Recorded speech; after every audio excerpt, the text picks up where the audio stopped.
طب ده على مستوى الدول، لكن انا كمواطن بسيط قاعد في بيتي بسمعك دلوقتي، طب انا اعمل ايه؟ يعني ايه اللي مطلوب مني اعمله بالظبط عشان احاول اغير من حواليا؟ امكن نفسي من ايه؟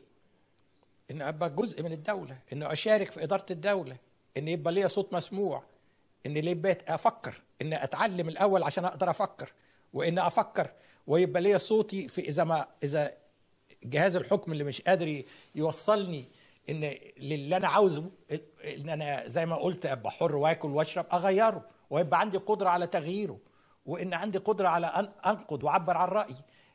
ده دوري. كل واحد يعني هناك نعم. مسؤوليه فرديه في كل شخص.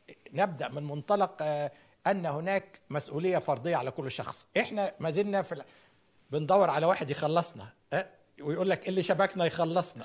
لا لا، ما حدش شبكك، انت اللي لازم تخلص نفسك. هو كده، انت اللي تخلص نفسك. وتخلص نفسك بمعنى تتعلم، تشوف مستقبلك ايه، تصلح امورك، تقدر انك تبدي رايك، تشارك مع زمان في العمل الجماعي عشان تمشي لقدام. ما هياش صعبه، يعني العالم كله ماشي بهذا الاسلوب.